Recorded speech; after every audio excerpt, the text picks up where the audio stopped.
Today, I'm highlighting two major scam cases using deontological ethics, the RM love scam in Malaysia and the China Mafia job scam in Myanmar.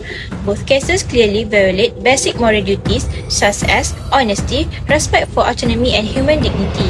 The love scam involved emotional manipulation, while the Myanmar case shows extreme exploitation and forced labor.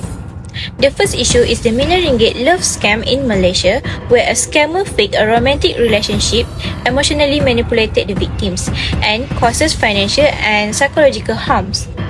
The second is the China Mafia job scam in Myanmar, where vulnerable job seekers were trafficked, forced to work under trades, and treated inhumanly. Both cases show how deceptions and exploitation destroy trust and freedoms. The local case involved a 53-year-old woman who lost more than 2.3 million Malaysian ringgit in an online romance scam. What makes this case unique is that the scammer was introduced to the victim by her own aunt. This created a strong sense of trust, and the victim believed that she was entering a genuine romantic relationship. The scammer pretended to be a Singaporean businessman living in Canada. Over time, he built emotional closeness through online messages and never met the victim in person.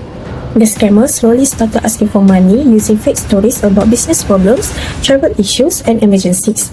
Because the relationship felt real, the victim kept transferring money until she eventually realized that she had been scammed. Ethically, several issues arise here. First is deception. The scammer faked his identity and intention towards the victim. Second is the abuse of trust because the introduction came from a family member. Third, the scammer using emotional manipulation, which affected the victim's autonomy and decision making. And lastly, the case involved exploitation and serious harm, both financially and psychologically. The second case involved large-scale scam compounds in Myanmar, especially in places like KK Park. These centers are operated by Chinese criminal syndicates and functions like industrial scam factories. The victims are trafficked using a fake job advertisement promising high salaries. Once they arrive, their passports are taken away and they are forced to work for 17 hours a day conducting online scams. Reports show that those who fail to meet quotas are beaten, tortured, or even killed. The profits from these scams are then laundered through cryptocurrency and global financial networks.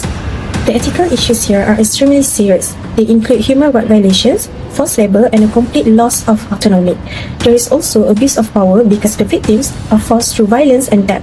In addition, corruption and weak enforcement means that these scam centers are allowed to continue operating. Overall, these syndicates gain massive profits through exploitation and causing harm around the world. Now, let's make a comparison between the two issues. The local case shows how a scam can begin through something that appears harmless: trust. The scammer builds a believable identity, such as a successful businessman, and gains credibility through a family introduction, in this case by her aunt. Victims are emotionally vulnerable, and although they lose money, the emotional damage of betrayal and shame is often worse. The international case takes a very different form. Victims receive professional job offers with interviews and contracts, but once they arrive, their passports are taken and they are confined and forced to carry out online fraud. This scam is rooted in coercion and human trafficking, not emotional deception. Next, let's see how these scams manipulate their victims. In the local issue, the scammer studies the victim and builds a caring, trustworthy persona. Daily messages and attention create a strong emotional bond. Once the victim trusts them, scammers use fake emergencies, like they need to pay hospital bills, to ask money to the victim. This slow process makes it hard for victims to notice the warning signs. In the Myanmar scam factory issue, manipulation starts with fake job ads, interviews to make the work look real.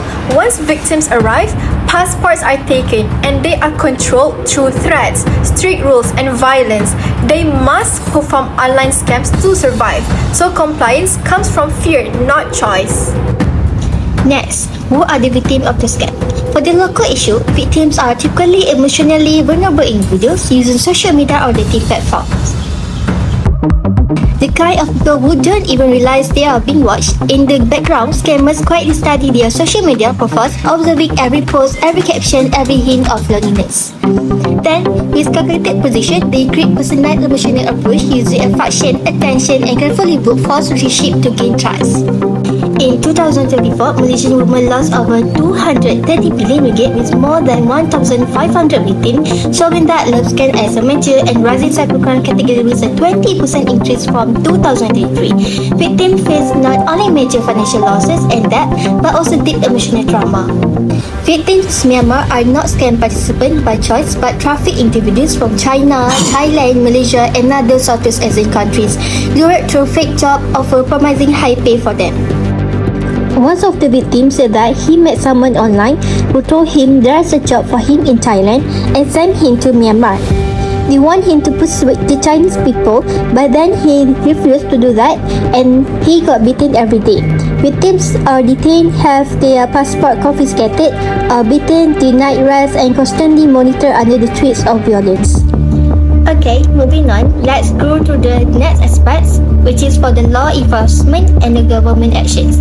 For the local issue, in Malaysia, the Royal Malaysia Police through the Commercial Crime Investigation Department works together with Malaysian Communication and Multimedia Commission (MCC) and the Bank Negara Malaysia, where they work together to detect suspicious transactions, freeze fraud accounts, and educate the public. This case is being investigated under Section 420 of the Penal Code. For the international issue, China launched Operation 1027 with Myanmar authorities to demonstrate these neighbors, arrest syndicate leaders, and rescue all the trafficked individuals. China's response reflects a state-centered authoritarian justice model focusing on the control, deterrence, and restoring social order through strong punitive measures.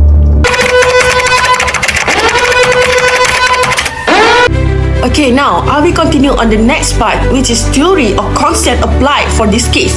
Imagine losing 2.3 million because of an online relationship. This is a local story of a romance scam that destroys someone's trust. From utilitarian concept, utilitarian look at the overall impact, and here the harm is massive.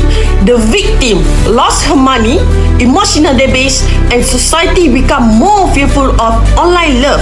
Not only the victim, the authorities also waste huge time and resources to investigate this case. Now, let's move on to the next theory, which is deontological theory. From the deontological view, the scam is morally wrong from the very beginning. The scammer lied, manipulated emotion, and used the victim merely as a tool for money. Why? This is wrong because he violated her dignity and her freedom to make real and make choice. I will explain the international issue of China mafia job scam factories in Myanmar using virtue ethics theory. Virtue ethics judges morality based on a person's character, not just rules or outcomes. It emphasizes virtues such as honesty, compassion, fairness, and integrity. Ethical actions are those that reflect good character and respect human dignity. When we assess scam syndicate operators, it is clear that their actions demonstrate the opposite of these virtues. Scam factories rely on deception, coercion, and exploitation as their main tactics.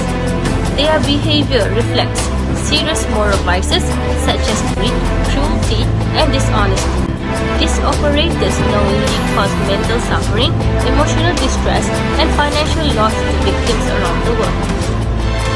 Furthermore, the treatment of traffic workers in these scam factories shows a complete lack of compassion and integrity. Victims are forced to work under inhuman conditions, which violates basic human dignity. Next is justice theory.